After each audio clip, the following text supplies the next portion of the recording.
Good night students.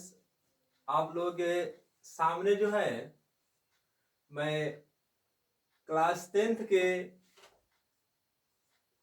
Science का objective का discussion करवाने जा रहा हूँ। 2011 में प्रीवियस ईयर में जो भी पूछा गया क्वेश्चन है उसका। और मेरा यूट्यूब एक चैनल है जिसका नाम है पीके ग्रोथ ऑनलाइन क्लासेज। यूट्यूब पे जाइएगा और वहां पे एक सर्च बटन मिलता है, उस सर्च बटन पे सर्च कीजिएगा या बोलिएगा तभी भी आ जाएगा। बोलिएगा पीके ग्रोथ ऑनलाइन क्लासेज, मेरा चैनल आ जाएगा। उस चैनल को सब्सक्राइब कर दीजिएगा और सब्सक्राइब करने के बाद अगर 10th में अच्छा मार्क्स लाना चाहते हैं तो आप मेरे साथ जुड़कर जो है साइंस में ऐसे तो 80 क्वेश्चन पूछा जाता है, लेकिन मेरे साथ अगर जुड़िएगा तो 80 में जो है आपको 40 ही बनाना होता है। और 40 में हम कोशिश करेंगे आपको कि 40 नंबर में जो है 40 नंबर आपको मिले। चलिए तो हम शुरू करते हैं आपका क्वेश्चन डिस्कशन ऑब्जेक्टिव का। चलिए सबसे पहला क्वेश्चन है, मेरे पास तो डिजिटल बोर्ड है नहीं कि आप लोगों के सामने मैं क्वेश्चन जो है ना पीडीएफ में बनाकर यहाँ लाऊं। मेरे पास बुक है, उसी भी बुक के सहारे जो है मैं आपको यहाँ क्वेश्चन लिखूंगा और उसका डिस्कशन कराऊंगा कि उसका आंसर क्या होगा। 4 गो ऑप्शन दिया जाएगा, उस चारों ऑप्शन में भी हम लोग चर्चा करेंगे कि आखिर इसका आंसर जो है इसका क्या होगा। चाहे इस ऑप्शन में अलग अलग ऑप्शन से हम लोग देखेंगे। चलिए तो 2011 का सबसे पहला क्वेश्चन इसमें पूछा गया साइंस में, उसका क्वेश्चन 1 नंबर है कि विद्युत शक्ति का एसआई मात्रक क्या होता है। क्वेश्चन है आपका विद्युत शक्ति का एसआई मात्रक क्या होता है। तो विद्युत शक्ति का एसआई जो मात्रक है वो होता है, बताइए दे आप लोग कमेंट भी कीजिएगा उसका आंसर की होता क्या है। तो इसका एसआई मात्रक जो है विद्युत शक्ति का एसआई मात्रक होता है वाट। ठीक है, वाट। और इस वाट को जो है एबीसीडी के बड़े अक्षर डब्ल्यू के द्वारा सूचित किया जाता है। किसे? डब्ल्यू से। आगे हम कुछ और डिस्क्राइब करते हैं कि शक्ति बराबर जो है, शक्ति बराबर क्या होता है? कार्य करने की दर को जो है शक्ति कहा जाता है। तो शक्ति बराबर होता है कार्य बटा समय। कार्य बटा समय। शक्ति कहेंगे किसको? अगर पूछेगा शक्ति क्या है, विद्युत शक्ति, तो कार्य करने की जो दर है, ठीक है, दर का मतलब समय, इसी को बोलते हैं शक्ति।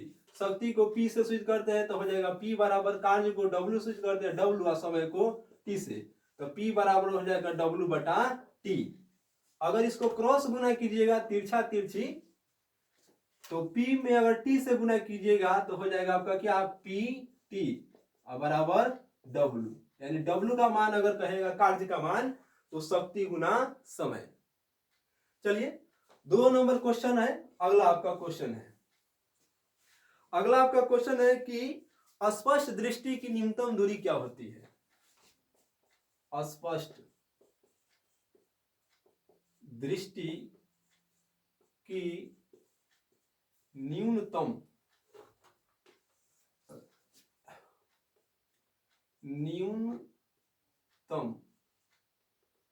आधा तो होगा, न्यूनतम दूरी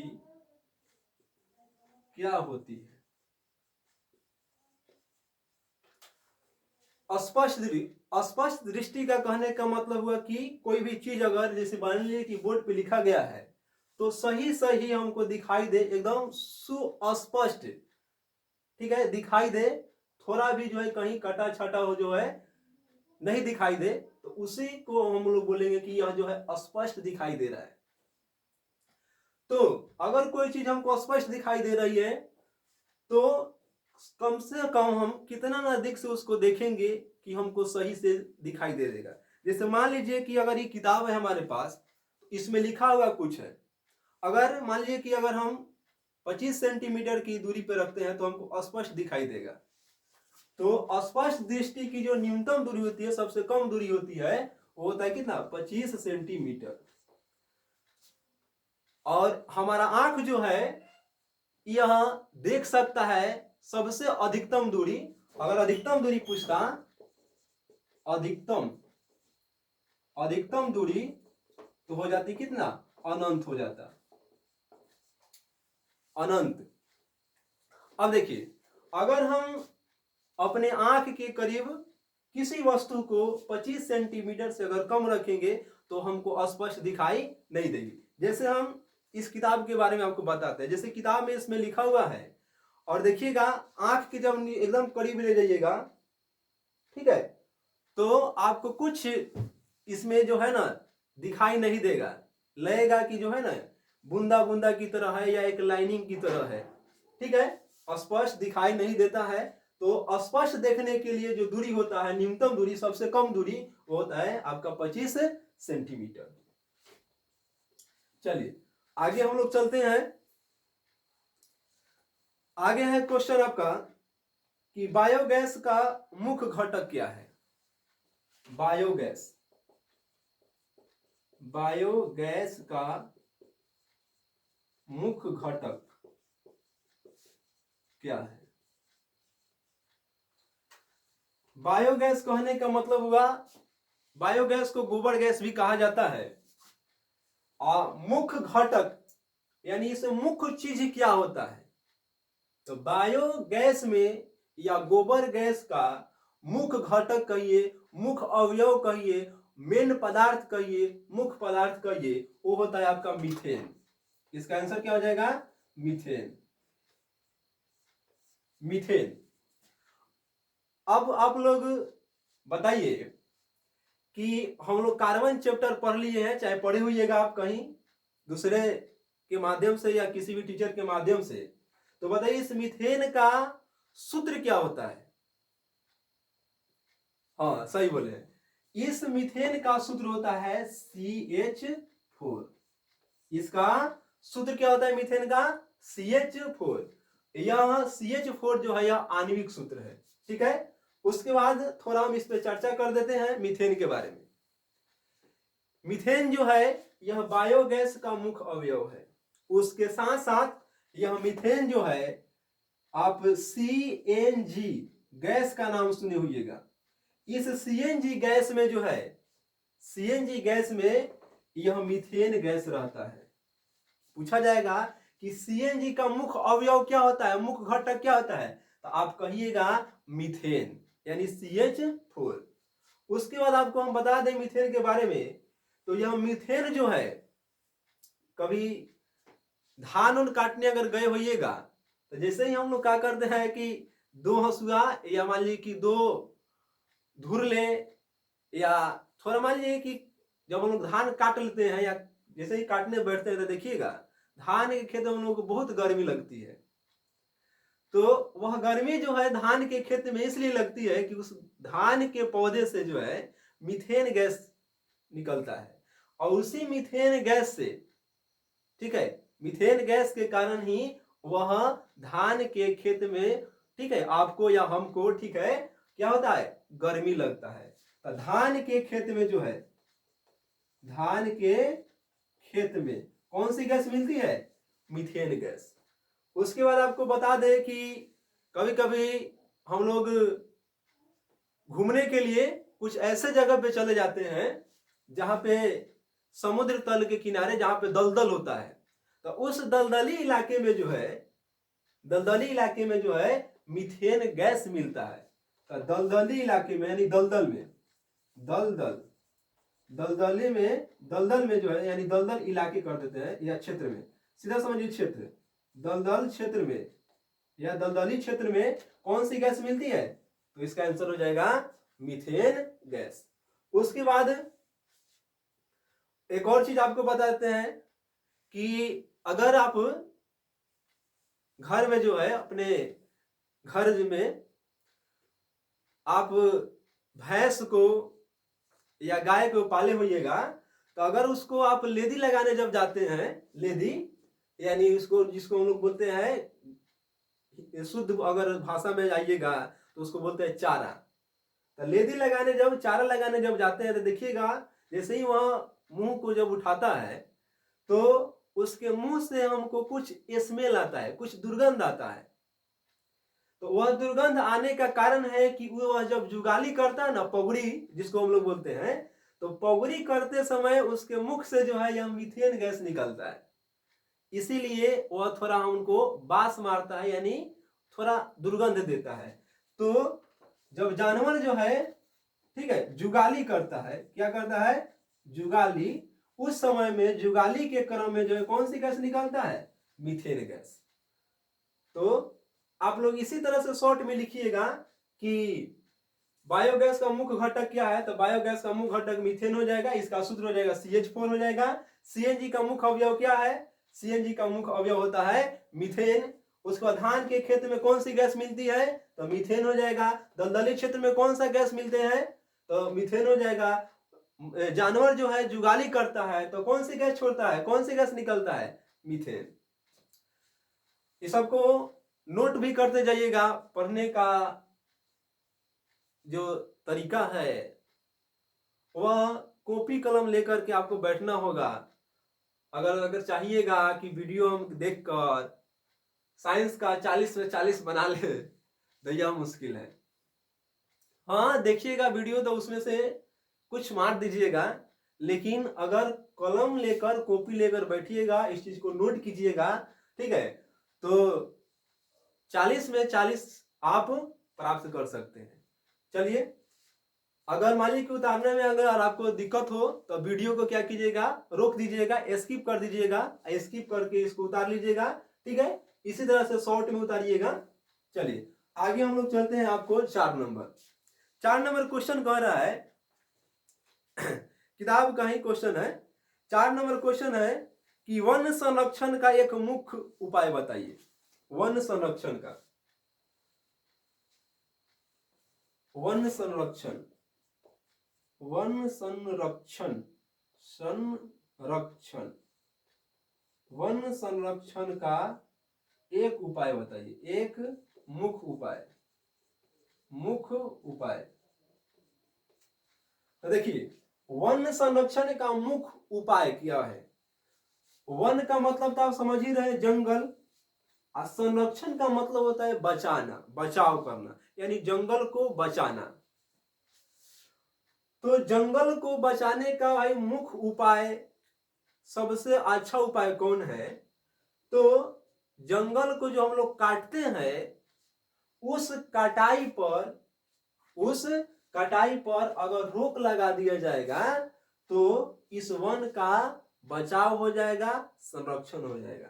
तो इसका आंसर क्या लिखिएगा?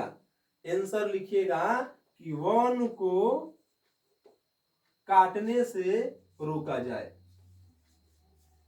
वन को काटने से रोका जाए। ठीक है, चलिए आगे क्वेश्चन है आपका।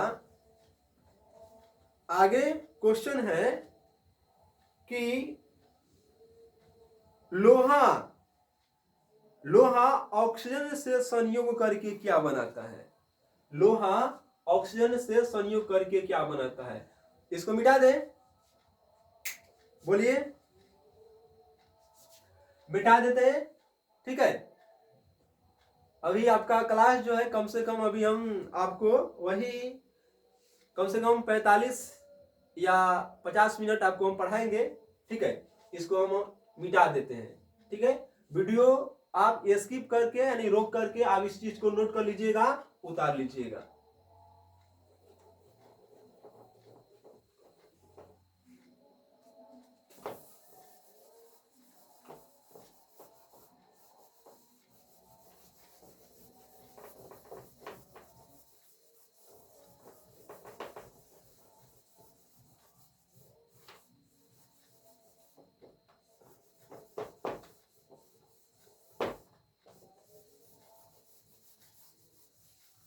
चलिए अब हम लोग आते हैं आगे की क्वेश्चन में।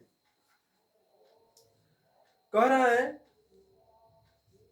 क्वेश्चन आपका था कि लोहा ऑक्सीजन से संयोग करके क्या बनाता है। क्या नंबर हो गया था आपका? 4 नंबर। आगे आपका क्वेश्चन है, आपका नंबरिंग लिख लीजिएगा। क्वेश्चन है आपका लोहा ऑक्सीजन से संयोग करके, ऑक्सीजन से संयोग करके क्या बनाता है, क्या बनाता है। अब ये क्या बनता है, पहले इसका आंसर देखिए। संयोग का मतलब होता है जुड़ना, एक साथ अगर किसी को मिला दीजिएगा तो उसी को कहते हैं संयोग। तो लोहा का संकेत बताइए क्या होता है? फेरस। हाँ सही है, लोहा का संकेत होता है फेरस, सॉरी उसको फेरस बोलते हैं, संकेत होता है उसका Fe। और ऑक्सीजन का संकेत होता है O2, यानी ऑक्सीजन का संकेत होता है O, ठीक है। ऑक्सीजन आपका गैस है, ठीक है, इसलिए हम इसको लिखे हैं O2। अब देखिए, अब यह लोहा और यह ऑक्सीजन जब ये दोनों गोला को एक साथ छोड़ दीजिएगा, एक साथ संयोग कराइएगा तो बनेगा क्या? जिसे आप देखे होइएगा, जैसे घर और बनवाने के लिए हम लोग रड जो है, छड़ जो है खरीद के लाते हैं, और उसको जो है हम लोग दूरा पर यानी खुला में क्या करते हैं कि ओस ओस में रख देते हैं। तो देखिएगा ओस ओस जब पड़ता है तो ओस के पड़ने के दौरान और बाहर से वातावरण के ऑक्सीजन से जो है यह मिल करके अभिक्रिया करके बना लेता है आपका फेरिक ऑक्साइड। तो फेरस का दूगो सुनिए, दूगो आवेश होता है, दूगो उस पर चार्ज होता है, ठीक है। एक होता है +2 और एक होता है +3, ठीक है। तो +2 चार्ज होगा तो हो जाएगा फेरस, फेरस कहलाएगा, और +3 चार्ज होगा तो ये कहलाएगा फेरिक, ठीक है। अब देखिए, तो इस पे +3 चार्ज होता है, ठीक है, ऑक्सीजन में -2 चार्ज होता है। अब आइए, अब ये दोनों जो है, ठीक है, अगर ऊपर वाला कटने वाला रहेगा, जैसे मान लीजिए कि अगर यहाँ 2 है यहाँ 4 रहता, तो 2 से 4 इसको क्या करते, काट देते 2 बार में, लेकिन कटने वाला है नहीं, तो देखिए क्या कैसे बनेगा। तो इस Fe पर जो चार्ज है, यह चार्ज आ जाएगा ऑक्सीजन के नीचा, ऑक्सीजन का जो चार्ज है यह आ जाएगा किसके नीचा, Fe के नीचा। तो हम लिखेंगे Fe, और O है तो O लिख देंगे। अब -2 चार्ज जो है, जो ना माइनस में आप माइनस प्लस भूल जाइए जब इसके नीचे लिखेंगे तब, तो यह 2 चार्ज जो है आ जाएगा फेरस के नीचे, तो ये हो जाएगा Fe2, और यह 3 चार्ज आएगा ऑक्सीजन के नीचे, तो ये हो जाएगा Fe3। तो Fe2O3 बनेगा, इसका नाम हो जाएगा फेरिक ऑक्साइड। क्या बनेगा? Ferric oxide, ferric oxide. अब यही फेरिक ऑक्साइड जो है जंग का सूत्र होता है, यानी लोहे में जो जंग लग जाता है उस जंग का ही सूत्र है। लोहे में जो जंग लगता है उसी जंग का ही क्या है, सूत्र है। लोहे में जो जंग लगता है उसी जंग का यह सूत्र है क्या, Fe2O3, ठीक है। अब आइए, एक बात और इसमें हम डिस्क्राइब करना चाहते हैं कि लोहे के जो है जंग से बचाने के लिए जो है ना, इसको क्या करते हैं हम लोग, पेंट कर देते हैं, या पेंट के अलावे जो है देखिएगा लोहा पे जब लोहा खरीद के आता है तो उस पर देखिएगा बहुत ही चमकीला पदार्थ से जो है उस पर लेप चढ़ाया रहता है कि लोहा जो है जल्दी खराब न हो, ठीक है, जल्दी उस पर जंग नहीं लगे, ठीक है। वो उतनी उसका आवरण जो है उतना शक्तिशाली नहीं होता है, कुछ दिन के बाद जो है उसमें जंग लग जाता है। चलिए आगे हम लोग आते हैं। आगे क्वेश्चन कर रहा है कि श्वसन जो है वह कैसी अभिक्रिया है, श्वसन जो है वह कैसी अभिक्रिया है। तो श्वसन जो है, श्वसन यानी सांस लेना और छोड़ना, तो श्वसन जो है वह जो है ऑक्सीकरण अभिक्रिया है। कौन सी अभिक्रिया? ऑक्सीकरण अभिक्रिया। श्वसन जो है, श्वसन, श्वसन, श्वसन जो है यह ऑक्सीकरण अभिक्रिया है। ऑक्सीकरण अभिक्रिया है। कौन सी अभिक्रिया है? ऑक्सीकरण अभिक्रिया। आप लोग पढ़े होइएगा 10th के फर्स्ट चैप्टर में रासायनिक अभिक्रिया में बहुत प्रकार के जो है अलग अलग प्रकार के आपको अभिक्रिया बताया गया होगा। चलिए आगे हम क्वेश्चन पे चलते हैं कि ओम के नियम में किसका मान नियत रहता है, अचर रहता है। तो आइए हम लोग पहले ओम का नियम है क्या, ओम का नियम बताइए। ओम का नियम क्या कहता है,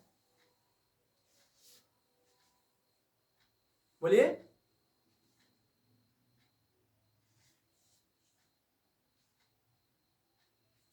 चलिए ओम के नियम जो है यह भी बराबर भी समानुपाती जो है आई होता है। यदि किसी चालक तार का ताप जो है, किसी चालक तार का ताप यानी टेम्परेचर, इसको कांस्टेंट रखा जाए, कांस्टेंट रखा जाए, कांस्टेंट का मतलब होता है नियत रखा जाए, नियत यानी न बढ़ाया जाए न घटाया जाए। तो किसी चालक तार का ताप नियत रखा जाए तो उससे प्रवाहित होने वाली विभवांतर, उससे प्रवाहित होने वाली विभवांतर विद्युत धारा के समानुपाती होता है। यही आपका ओम का नियम। यानी किसी चालक तार का ताप अगर नियत रखा जाए तो उससे बहने वाला विभवांतर, उससे बहने वाला विभवांतर विभव जो है वह विद्युत धारा के समानुपाती होता है। इसे ही कहते हैं ओम का नियम। यहां से समानुपाती का जब साइन हटेगा तो हो जाएगा V बराबर आई आर। यानी इस समानुपाती के जगह पे एक कांस्टेंट राशि जुड़ गया है जिसका नाम क्या है, प्रतिरोध। इसका नाम क्या है, प्रतिरोध। फिर से सुनिए, भी समानुपाती होता है आई ओम के नियम से, और भी जब यहां से समानुपाती का साइन हटता है तो भी बराबर होता है आई आर, भी बराबर आई आर। और यह जो आर है इसी का नाम है प्रतिरोध, और यह क्या है, कांस्टेंट राशि है, ठीक है, नियत राशि है। चलिए तो हमको एक सूत्र मिल गया, ठीक है, विभव बराबर, ठीक है, विभवांतर बराबर आई आर, विभव बराबर क्या, आई आर। चलिए आगे आइए। अब आगे आपका क्वेश्चन है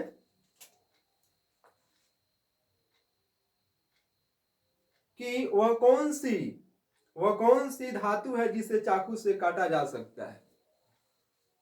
वह कौन सी धातु है जिसे चाकू से काटा जा सकता है।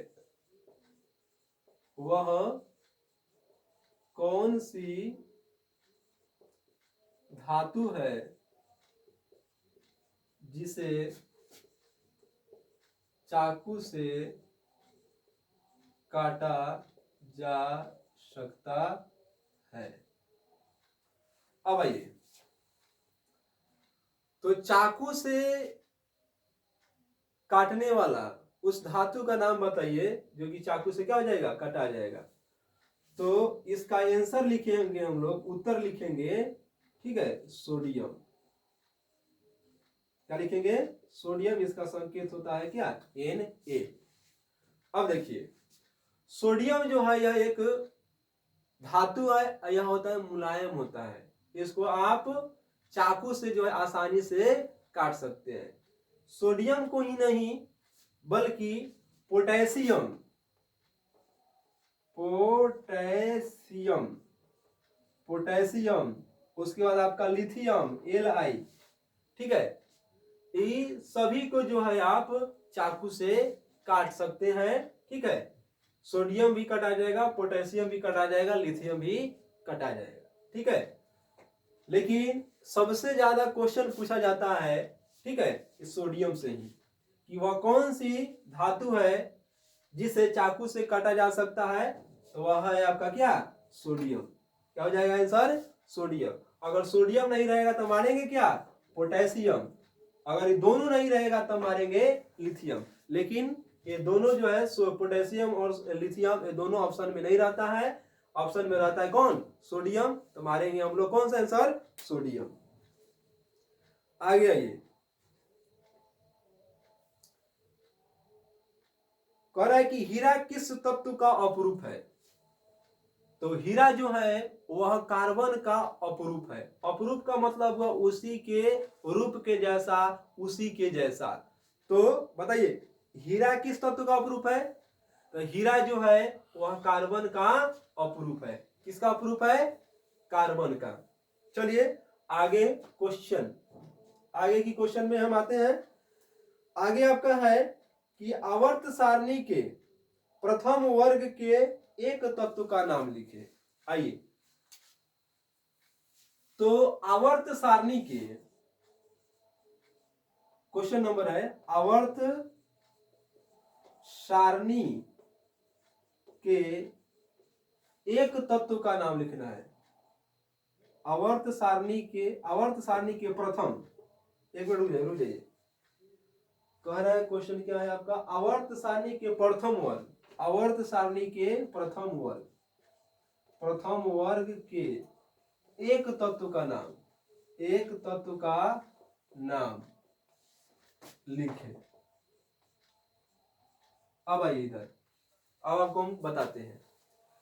आवर्त सारणी के प्रथम वर्ग में जो है कुछ तत्व आते हैं। जैसे आप लोग पढ़े होइएगा, हे ली ना कर रब से फरियाद। ट्रिक है ये, हे ली ना कर कर रब से फरियाद, एफआर, हे ली ना कर रब से फरियाद। अब देखिए हाइड्रोजन, लिथियम, H का मतलब हो गया हाइड्रोजन, Li का मतलब हो गया लिथियम, Na का मतलब हो गया सोडियम, उसके बाद K का मतलब हो गया पोटेशियम, Rb का मतलब हो गया रुबिडियम और Fr का मतलब हो गया फ्रांसियम। उसके बाद है सीजियम। ये सब जो है फ्रांसियम, सीजियम, सीजियम, फ्रांसियम, ये सब जो है आपका क्या है? प्रथम वर्ग के तत्व है। फ्रांसियम, सीजियम, Sc, एगो छूट गया है आपको यहाँ Sc, और तब हो जाएगा आपका Fr, फ्रांसियम। दिखाई दे रहा है उधर? उधर दिखाई दे रहा है कि नहीं? देखिए, दिखाई दे रहा है? देखिए कैमरा में, चलिए इधर आइए, दिखाई दे रहा है? चलिए अब सुनिए, एक बार और इसको रिपीट कर देते हैं। आवर्त सारणी के प्रथम वर्ग के एक तत्व का नाम पूछा है, तो इसमें से आप कोई भी एक बोल दीजिए। आप हाइड्रोजन कह दीजिए, लिथियम कह दीजिए, सोडियम कह दीजिए, पोटेशियम कह दीजिए, रुबिडियम कह दीजिए, सीजियम कह दीजिए, फ्रांसियम कह दीजिए। ये सातों जो है, तीन तीन छह एक सात, हाँ, ये सातों जो है यह प्रथम वर्ग के तत्व के उदाहरण है, प्रथम वर्ग के तत्व है। ठीक है, इसको याद रखिएगा, hydrogen, lithium, sodium, potassium, rubidium, caesium, francium. अगर याद नहीं होगा तो इस तरीके से आप क्या कीजिएगा, शॉर्ट में लिख लीजिएगा, हम जो बोल रहे हैं उसका नाम, ठीक है, रिपीट करके, जैसे वीडियो को बैक करके आप उसका नाम लिख लीजिएगा, चाहे याद रखिएगा। Hydrogen, lithium, sodium, potassium, rubidium, caesium, francium. तो हमसे पूछा था एक ही वो, तो इसका आंसर क्या लिख देंगे? कोई भी लिख दीजिए, आप हाइड्रोजन लिख लीजिए, यह क्या है? प्रथम वर्ग के तत्व है। इसको उतारिए, तब तक हम इंक डाल लेते हैं इसमें। इसको उतारिए जल्दी।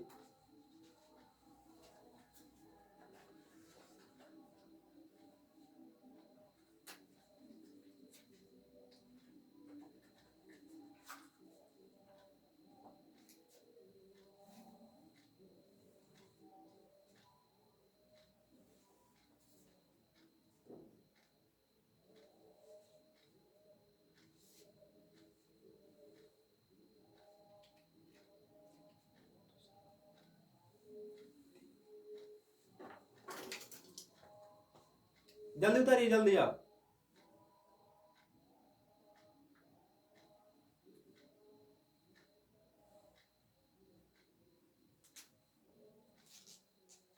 जल्दी कवर कीजिए।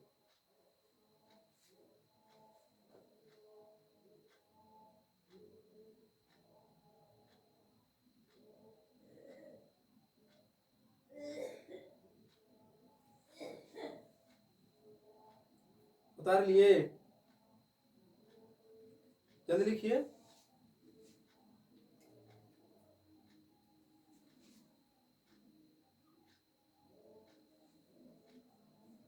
यानी आप लिखिए कि लोहा ऑक्सीजन से अभिक्रिया करके क्या बनाता है, लोहा ऑक्सीजन से अभिक्रिया करके फेरिक ऑक्साइड बनाता है। समीकरण लिख लीजिएगा Fe+O2 जो है मिलेगा तब बनेगा Fe2O3 फेरिक ऑक्साइड। शोषण कैसी अभिक्रिया है, ऑक्सीकरण अभिक्रिया है। उसके बाद ओम का नियम पूछ रहा है, तो ओम का नियम होता है V समानुपाती I, V हटेगा, सॉरी समानुपाती का साइन हटेगा तो V बराबर हो जाएगा IR, यानी विभव गुना धारा गुना विभव बराबर धारा गुना प्रतिरोध, V बराबर IR।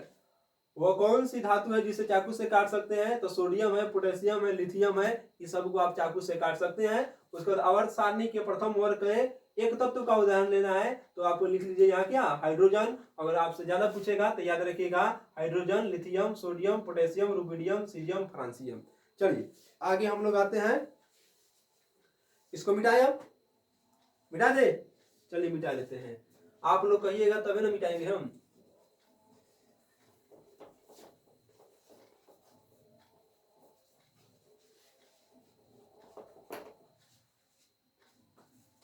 ज्यादा समय नहीं ना ले रहे हैं, बोलिएगा। और देख रहे हैं कि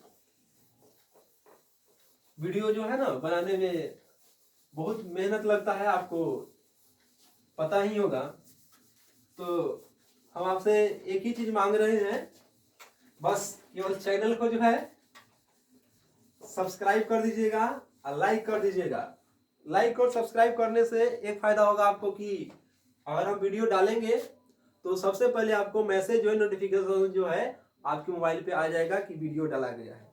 चलिए आगे हम लोग आते हैं कि निम्नलिखित समीकरण को संतुलित करना है, समीकरण को संतुलित करना है। चलिए पहले समीकरण को हम लिख लेते हैं, है कि फेरिक ऑक्साइड, क्वेश्चन है आपका Fe2O3, Fe2O3 जो है यह एल्युमिनियम से अभिक्रिया करता है, एल्युमिनियम से अभिक्रिया करता है, तो क्या बनेगा, यह आपका फेरिक ऑक्साइड।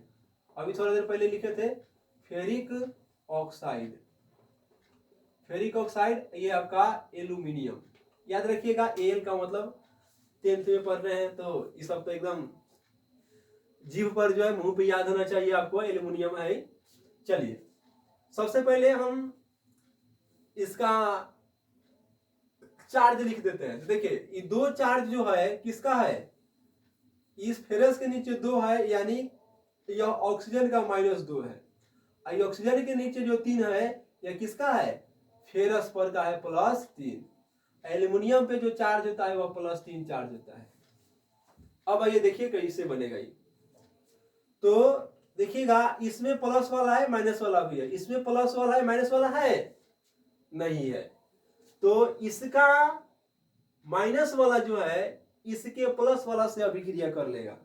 यानी फेरस से जो है ज्यादा क्रियाशील कौन होता है, एल्युमिनियम। इसको कहेगा कि फेरस तुम अभी रहो, ठीक है, हम ऑक्सीजन के साथ जो है अभी घूम के आते हैं। तो यह एल्युमिनियम जो है यह ऑक्सीजन से अभिक्रिया करेगा, तब तो देखिए क्या बनेगा, ये एल लिख देंगे और ओ है तो ओ लिख दीजिए। अब इस एल पर जो 3 चार्ज है यह कहां आ जाएगा, ऑक्सीजन के नीचे, हाँ ऑक्सीजन के नीचे आ जाएगा। और इसका जो 2 चार्ज है, कटने वाला नहीं है, इसका जो 2 चार्ज है यह आ जाएगा एल्युमिनियम के नीचे, यानी बनेगा Al2O3। और उसके बाद एक गोरा बच गया, देखिए अब कौन बच गया, Fe बच गया। Fe बेचारा जो है टुकुर टुकुर मुंह देखेगा। अच्छा ये तो क्वेश्चन दिया गया है कि हाँ ई मिलेगा, फेरिक ऑक्साइड और एल्युमिनियम मिलेगा तो बनेगा आपका एल्युमिनियम ऑक्साइड। क्या बनेगा, इसका नाम हो जाएगा एल्युमिनियम ऑक्साइड प्लस फेरस। अब आइए, अब जो है इसको संतुलित करना है। संतुलित का मतलब होता है बराबर। आपसे पूछेगा कि संतुलित समीकरण किसे कहते हैं, तो बोलेंगे कि वैसा समीकरण जिसका, इधर देखिए ऐसे खड़ा हो जाइएगा, मुंह इधर की करेंगे, इधर हो जाएगा दाया, इधर हो जाएगा बाया, ठीक है। तो इस तीर के चिन्ह के तरफ दाया वाला हो जाएगा और तीर के पीछे वाला जो है यह बाया वाला हो जाएगा। तो इधर वाला और इधर वाला दोनों जब बराबर हो जाएगा तो उसी को बोलते हैं संतुलित समीकरण। जैसे हम इसको बराबर करके आपको बताते हैं। यहाँ देखिए, जैसे इसमें कौन से तत्व है भाग लिया हुआ है, फेरस, तो लिख देंगे Fe। उसके बाद है ऑक्सीजन, तो लिखिए ऑक्सीजन। उसके बाद क्या है, एल्युमिनियम, तो एल्युमिनियम लिखिए। इधर भी देखिए क्या किया है, इधर जो है उधर वो भी है, एल है, तो इधर लिख देंगे एल, ठीक है, एल। उसके बाद ओ है तो ओ लिख देंगे, Fe है तो Fe लिख देंगे। अब आइए इधर देखिए Fe कै गो है, Fe जो है देखिए नीचे 2 है, तो इधर लिखेंगे Fe कै गो है, 2 गो। इधर देखिए Fe कै गो है, इधर देखिए यहाँ कुछ लिखा हुआ है, नहीं है, तो यहाँ कुछ नहीं, इसका मतलब 1 है, तो यहाँ Fe कै गो है, 1 गो है। बताइए, इधर 2 गो इधर 1 गो, बराबर है, नहीं है, तो बराबर कैसे होगा, इधर 2 से गुना करेंगे, यहाँ जो है 2 लिख देंगे, इसका मतलब हुआ कि Fe में कितना से गुना, 2 से गुना, तो ये हो जाएगा 2 Fe, इधर भी हो गया। अब आइए ऑक्सीजन देखिए कै गो है, O कै गो है, इधर 3 गो है, तो लिख देंगे O कै गो है, 3 गो। इधर देखिए O कै गो है, इधर भी आपका कै गो है, 3 गो है। चलिए ये संतुलित है आपका, 3 गो है। उसके बाद देखिए L कै गो है, L यहाँ कै गो है, 1 गो है, इधर L 1 गो है, इधर देखिए L 2 गो है, बराबर है, 1 गो इधर 1 गो इधर, 1 गो सॉरी 1 गो इधर 2 गो इधर, बराबर नहीं है, तो कैसे होगा, तो बराबर करने के लिए देखिए, अगर हम यहाँ पे 2 से अगर गुना कर देंगे इस एल पर, तो इधर भी देखिए 2 गो हो जाएगा, इधर 2 गो है, नहीं है। अब देखिए दोनों तरफ बराबर हो गया, Fe 2 गो है, इधर भी Fe 2 गो है, O 3 गो है, देखिए O 3 गो है, इधर भी O 3 गो है, इधर L 2 गो है, इधर भी देखिए L 2 गो है। अब यह संतुलित हो गया, यानी संतुलित कैसे हो गया, यहाँ 2 लिखे है अब, और यहाँ भी 2 लिखे है तब, यह संतुलित समीकरण हुआ। चलिए अब हम लोग आते हैं, ठीक है, ज्यादा समय लग रहा है का, ये है आपका 2011 का था, यानी जो है ना क्वेश्चन पूछा था, और उस क्वेश्चन का आंसर आपको लिखना था। जैसे अगर 1 नंबर क्वेश्चन है कि ओम का नियम, ओम का नियम, ओम का नियम, यानी ओम के नियम में, ठीक है, कौन अचर रहता है, तो उसका आंसर आपको देना होगा, उत्तर लिखना होगा। ऑप्शन वाला उसमें नहीं है, 4 गो ऑप्शन वाला, वो यहाँ लिखने वाला है सब, ठीक है। लेकिन अब जो है आप लोगों को इस तरह से क्वेश्चन नहीं पूछा जाएगा, आपको एक क्वेश्चन का 4 ऑप्शन दिया जाएगा, और चारों में जो सही होगा उसका आंसर आप मार दीजिए, ठीक है। चलिए अब इसमें 2011 में ही ऑब्जेक्टिव पूछा गया है, उस ऑब्जेक्टिव पे हम लोग अब चर्चा करते हैं। चलिए ऑब्जेक्टिव है कि विद्युत फ्यूज विद्युत धारा के किस प्रभाव पे कार्य करता है। विद्युत फ्यूज क्वेश्चन है आपका कि विद्युत फ्यूज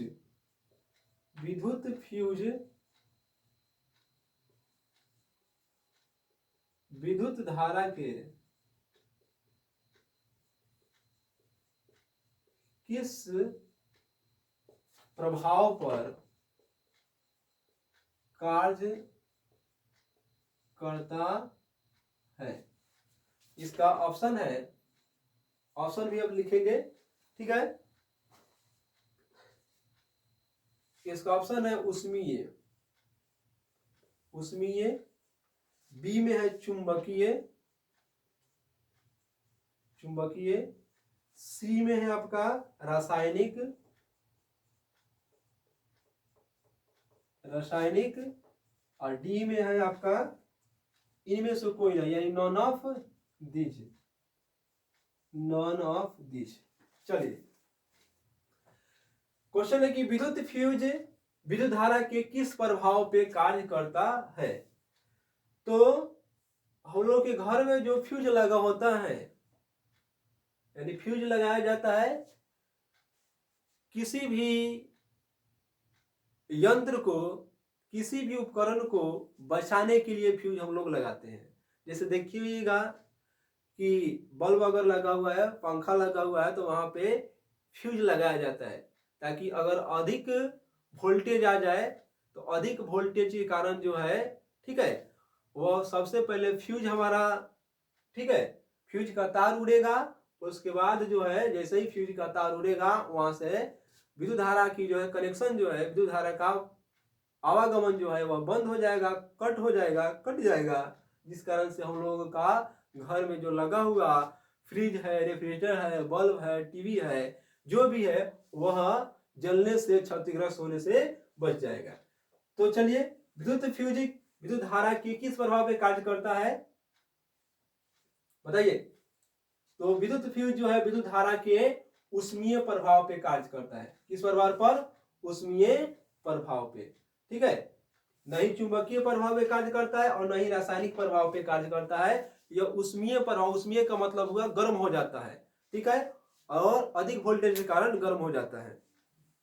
चलिए आगे आपका क्वेश्चन है, किसी कुंडली का प्रतिरोध ज्ञात करने के लिए सूत्र है। किसी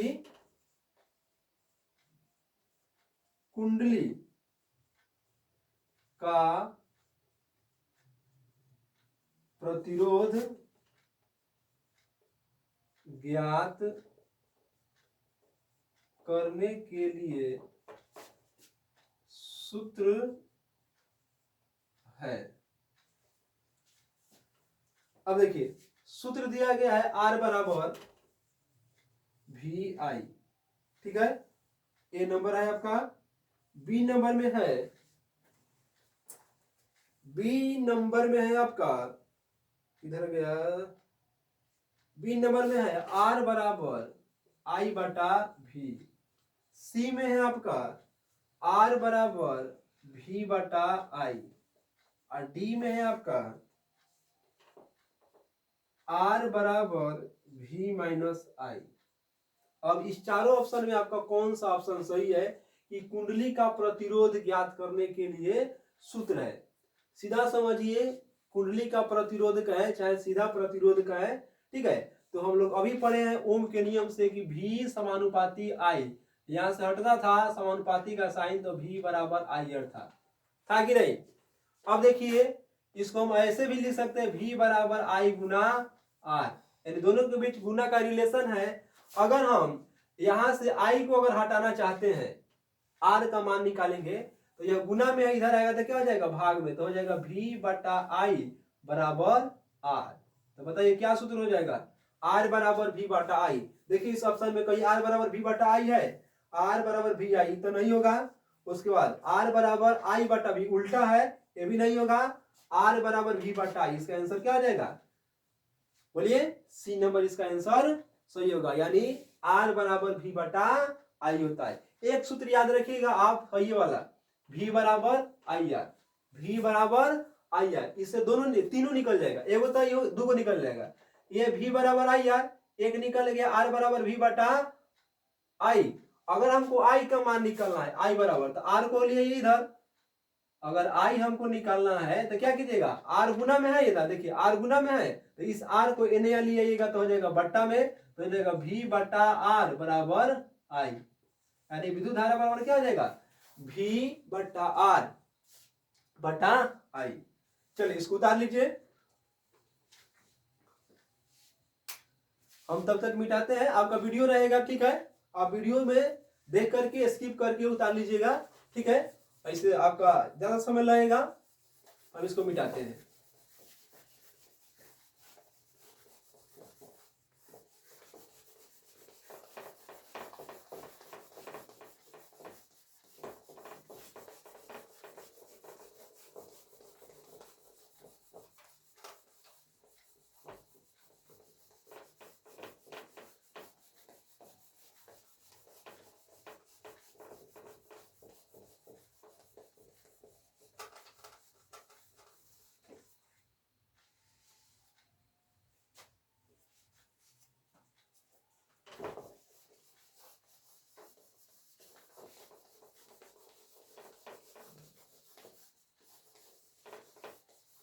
डिजिटल बोर्ड नहीं है कि चाहिएगा कि यहाँ से एक ही बार में इसको है ना स्क्रॉल करके ऊपर बढ़ा दे,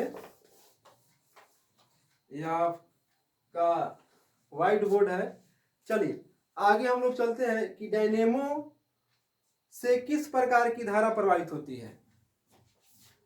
डायनेमो से क्वेश्चन नंबर आगे है, क्वेश्चन है डायनेमो, डायनेमो से किस प्रकार की धारा, डायनेमो से किस प्रकार की धारा प्राप्त होती है, प्राप्त होती है। चलिए ऑप्शन इसका दिया गया है, हम लोग ऑप्शन के साथ ही खेलेंगे। दिष्ट धारा, दिष्ट धारा, उसके बाद है आपका प्रत्यावर्ती धारा, प्रत्यावर्ती धारा, उसके बाद है आपका दोनों, यानी सी नंबर में ए और बी, ठीक है। उसके बाद है डी में नॉन ऑफ दिज, डी में है नॉन ऑफ दिज, ठीक है। नॉन ऑफ दिज यानी इनमें से कोई नहीं। चलिए डायनेमो बताइए पहले, डायनेमो है क्या? डायनेमो देखे हैं तो देखिएगा कि डायनेमो जो है, जो बाबा के एज के होंगे हम लोगों के, उनके साइकिल में देखिएगा एक छोटा सा इतना बड़ा जो है आगे की तरफ, आगे की जो है ना उसका गर्दन पतला रहता है, इधर पीछे जो है ना आपका, ठीक है, गोलाकार रहता है, गोलाकार नहीं उसको बेलन के आकार के बोलेंगे, आगे बहुत पतला रहता है, वही आपका डायनेमो। देखिएगा वो साइकिलवा के जो है ना, साइकिलवा के चकवा के नीचे लगा रहता है और उसमें रगड़ाते रहता है। आ देखिएगा उसी डायनेमो से जो है दो तार जुड़ा रहेगा, आ जाके बाबा के साइकिलवा के आगे जो है वो बल्ब लटका रहेगा, लगा रहेगा।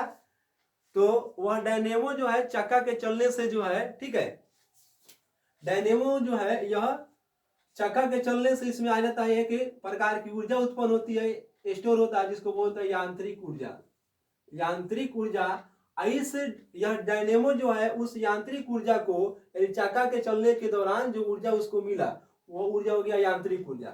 इस यांत्रिक ऊर्जा को वह कन्वर्ट कर देता है, ठीक है। बल्ब जला दिया तो बल्ब जला दिया तो क्या बना दिया, विद्युत गया होगा तबे ना बल्ब भाई, बल्ब जला तो विद्युत गया तो बल्ब जला, तो ये हो जाएगा आपका कौन सी ऊर्जा, विद्युत ऊर्जा।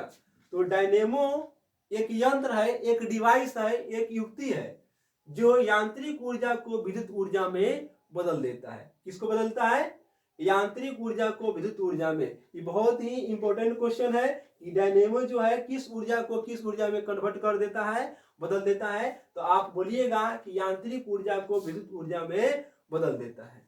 चलिए हमसे क्वेश्चन पूछा गया कि डायनेमो में किस प्रकार की धारा उत्पन्न होती है, तो डायनेमो में जो है वह दिष्ट धारा उत्पन्न होती है। कौन सी धारा, दिष्ट धारा। और दिष्ट धारा को हम लोग बोलते हैं, ठीक है, डायरेक्ट करंट, इंग्लिश में इसको बोलते हैं डायरेक्ट करंट, डायरेक्ट करंट, ठीक है। इसको शॉर्ट में बोलते हैं डीसी, डीसी। और यह डीसी जो है डायनेमो से उसके बाद निकलता है, यानी प्राप्त होता है जनरेटर, देखे जनरेटर, जनरेटर, उस जनरेटर से उसके बाद है बैटरी से, बैटरी से, ये सभी से जो है दिष्ट धारा की प्राप्ति होती है। और ये दिष्ट धारा जो है एक ही दिशा में बहता है, एक ही दिशा में गमन करता है, एक ही दिशा में चलता है, उसे बोलते हैं दिष्ट धारा। प्रत्यावर्ती धारा, यह प्रत्यावर्ती धारा को इंग्लिश में बोलते हैं alternating current, alternating current, alternating current, ठीक है। इसको शॉर्ट में बोलते हैं एसी, ठीक है। यह एसी जो है, ठीक है, जैसे हम लोग घर में जो पोल पर से लाइट आता है वही है आपका कौन सी धारा, वही है एसी करंट, एसी धारा वही है, ठीक है। यह ज्यादा खतरनाक होता है, यह क्या होता है, कम खतरनाक होता है। कौन, दिष्ट धारा, आई होता है प्रत्यावर्ती धारा, ज्यादा खतरनाक होता है। अगर ये आपको मार देगा तो वही गाने लिखिएगा, माई हो बाबू हो दादा हो, ठीक है। चलिए तो इसका आंसर हो जाएगा कौन सा, दिष्ट धारा। उसके बाद एक और चीज बता देते हैं आपको कि विद्युत मोटर, ये बहुत ही, ये दोनों क्वेश्चन जो है बहुत अच्छा ही है। विद्युत मोटर, विद्युत मोटर जो है यह जो है विद्युत ऊर्जा को, विद्युत ऊर्जा को जो है यह बदल देता है, किसमें, विद्युत ऊर्जा को यह चेंज कर देता है यांत्रिक ऊर्जा में, किसमें? यांत्रिक ऊर्जा में बदल देता है, बदलता है। विद्युत मोटर जो है वो विद्युत ऊर्जा को यांत्रिक ऊर्जा में बदल देता है। इसको याद देखिए कैसे रखिएगा। विद्युत मोटर, मोटर है तो हम सभी के घर में जो है मोटर लगा होगा, तो देखिएगा उस मोटर का जैसे ही हम लोग स्विच में जाके टिप देते हैं, टिपते हैं कि नहीं? तो जैसे ही स्विच में हम लोग जाके टिप देते हैं तो टिपने के बाद देखिएगा उससे क्या होता है, करंट जाने लगता है, ठीक है, विद्युत धारा जाने लगता है। और विद्युत धारा जैसे ही इस मशीन में, मोटर में जाता है तो यह मोटर जो पूरा अपना ताकत लगा के नीचे से पानी को खींच लाता है, खींच के कहता है लीजिए भर बाल्टी पानी, ठीक है, तब आपको वह पानी देता है। तो खूब मेहनत किया कौन? मोटर। तो मेहनत करके जो ऊर्जा लाया उसी को बोलते हैं क्या? अपने, यानी मोटर जो अपने शरीर से मेहनत किया उसी को बोल रहे हैं क्या? यांत्रिक ऊर्जा। तो यह विद्युत ऊर्जा, स्विच दाबे तो विद्युत ऊर्जा, खूब मेहनत किया तो क्या हो गया? यांत्रिक ऊर्जा, यानी विद्युत ऊर्जा को यांत्रिक ऊर्जा में बदल देता है। चलिए उसके बाद आपका क्वेश्चन है, डेंगू उत्पन्न करने वाला मच्छर किस तरह के जल में पाया जाता है? तो डेंगू उत्पन्न करने वाला, डेंगू एक बीमारी है, ठीक है, और यह मच्छर के काटने से होता है, यह साफ जल में रहता है।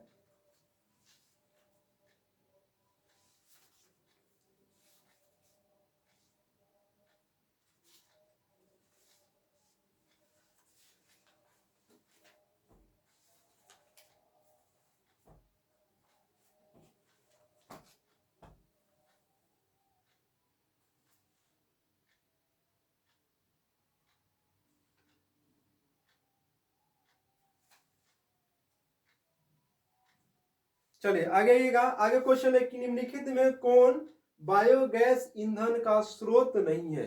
बायोगैस कह रहे कि निम्न में कौन बायोगैस ईंधन का स्रोत नहीं है? ऑप्शन में है आपके ऑप्शन में है लकड़ी, गोबर गैस, लकड़ी, गोबर गैस, अच्छा ये बी नंबर ऑप्शन है, सॉरी बी नंबर में है गोबर गैस, सी नंबर में है आपका नाभिकीय ऊर्जा, नाभिकीय ऊर्जा, और डी नंबर में है आपका कोयला, डी में है आपका कोयला। चलिए अब आइए, कह रहे हैं निम्न में कौन बायोगैस ईंधन का स्रोत नहीं है? बायोगैस ईंधन का मतलब होता है, क्वेश्चन ठीक है ना? हाँ देखिए, बायो का अर्थ होता है कि जीव जंतु के अवशेष से बना हुआ, जीव जंतु के। जैसे देखिए लकड़ी जो है, लकड़ी वह कभी जीव रहा होगा कि नहीं? यानी जब वह जन्म लिया होगा, यानी जब बीज जो है अंकुरन लिया होगा, बढ़ गया होगा, बढ़ने के बाद खूब मोटा हो गया होगा, तो उससे हार्ड जो है लकड़ी बना होगा, तो लकड़ी एक जीव था। गोबर गैस, यह गोबर जो है, गोबर यह किसी जीव से निकला, ठीक है। उसके बाद देखिएगा कोयला, कोयला बनता है, यह लकड़ी जो है, ठीक है, प्राकृतिक घटनाओं के द्वारा यानी भूकंप के द्वारा नीचे दब जाता है, तो बहुत सालों के बाद, करोड़ों सालों के बाद वह कोयला में बदल जाता है। ये भी लकड़ी से ही बनता है। तो यह सब किससे बना? ये भी जीव से बन गया, यानी लकड़ी भी जीव से बना, गोबर गैस भी जीव से बना, कोयला भी जीव से बना। लेकिन नाभिकीय ऊर्जा जो है यह जीव से नहीं बनता है, तो इसका आंसर हो जाएगा क्या? नाभिकीय ऊर्जा। अच्छा बताइए, गोबर गैस का मुख्य अवयव क्या होता है? मुख्य घटक आगे आपको बताए थे। हाँ सही है। चलिए कमेंट भी कीजिएगा, ठीक है, कि कमेंट में आप बताइएगा कि हाँ उसका आंसर क्या लिखे, ठीक है। अगर बाद में अगर आप वीडियो देखिएगा तभी आप कमेंट कीजिएगा कि आखिर उसका आंसर होगा क्या। तो गोबर गैस का मुख्य अवयव जो है क्या होगा, मुख्य घटक होगा आपका मीथेन। चलिए बहुत अच्छा। आगे आइए, कह रहा है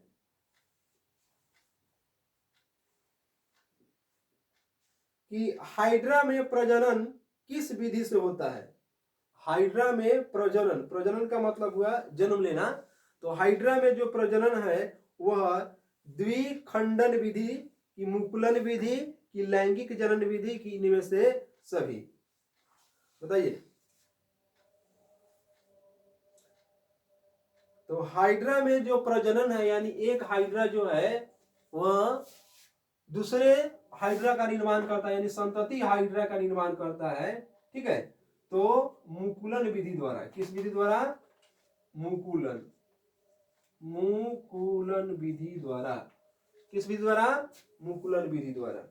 चलिए आगे आइए, कह रहा है कि निम्नलिखित किसी माध्यम की अपवर्तनांक का मान होता है। चलिए अपवर्तनांक पूछ रहा है, अपवर्तनांक बराबर होता है म्यू, बराबर होता है, अपवर्तनांक को म्यू से स्विच करते हैं, किससे, म्यू से। और म्यू बराबर होता है साइन आई बटा साइन आर। क्या होता है, म्यू बराबर साइन आई बटा साइन आर, यानी अपवर्तनांक बराबर होता है साइन आई बटा साइन आर। ठीक है, आपको इसी को उल्टा करके दिया रहेगा, कर दिया रहेगा कि म्यू बराबर साइन आर बटा साइन आई, ये उल्टा है, ये गलत है आपका, ये सही है। आगे ऐसे भी दिया रहेगा कि म्यू बराबर sine i plus sine r, ऐसे भी दिया रहेगा, तो ये भी आपका क्या है, गलत है। ठीक है, सीधा याद रखिए, अपवर्तनांक बराबर होता है म्यू बराबर साइन आई बटा साइन आर। क्या होता है, साइन आई बटा साइन आर। ठीक है, आज हम यहीं पे छोड़ते हैं आपको। ठीक है, अभी इसमें बहुत क्वेश्चन है आपका, अभी तो हम 5 तक किए हैं, अभी आपका 10 क्वेश्चन इसमें है। ठीक है, इसी तरह से हम आगे आपको, ठीक है, कल भी इसका ऑब्जेक्टिव करा दिया जाएगा। और आप लोग, ठीक है, आप लोग क्या कीजिएगा, वीडियो को जो है ना रोक रोक के, ठीक है, ये सब चीज उतार लीजिएगा। ठीक है, और मेरे साथ जो है आप 5 क्लास, ज्यादा नहीं, मेरे साथ 5 क्लास आप करके देखिए। अगर आपको उससे प्रॉफिट नहीं होता है, लाभ नहीं मिलता है, ठीक है, तो मेरे चैनल पर, ठीक है, आप क्लास नहीं कीजिएगा।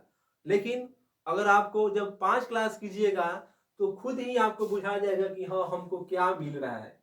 ठीक है, तो सबसे पहली बात है कि आप जब भी पढ़ने बैठिए, ठीक है, तो वीडियो मोबाइल में चालू कीजिए, उससे पहले कॉपी और कलम लेकर आप बैठिए। ठीक है, और ठंड का समय चल रहा है और आप लोग सेफ्टी में रहिए, क्योंकि ठंडी जो है ना कब लग जाएगी आपको पता नहीं चलेगा। चलिए, तो फिर हम अपने एक और बात की दोहरा रहे हैं। ठीक है, कि आप लोग YouTube पे जाइए और YouTube पे जाकर के मेरे चैनल का नाम है, छोटा है P और K, ये जो है ना लिखे हैं PK, ये स्मॉल है, P भी स्मॉल है, K भी स्मॉल है, PK growth online classes search कीजिएगा। ठीक है, कुछ लोग जो है ग्रोथ ऑनलाइन क्लासेज आ रहे थे, लेकिन हम इसमें थोड़ा और भी क्रिएटिंग कर दिए हैं, जोड़ दिए हैं। ठीक है, PK, ठीक है, ग्रोथ ऑनलाइन क्लासेज सर्च कीजिएगा। ठीक है, मेरा चैनल आएगा। ठीक है, और हो सकता है कि मेरा शॉर्ट वीडियो आपको मिले, तो शॉर्ट वीडियो पे क्लिक कीजिएगा। क्लिक करने के बाद जो है चैनल पे आप चले जाइएगा, चैनल पे जा करके जो है आप, ठीक है, चैनल को सब्सक्राइब कर दीजिएगा, लाइक कर दीजिएगा, ताकि मेरा जो है ना हौसला और बढ़ेगा और मैं आप लोगों के सामने जो है इसी तरह से 10th के लिए साइंस का ऑब्जेक्टिव जो है आगे लेते आएंगे। ठीक है, चलिए, गुड नाइट, थैंक यू।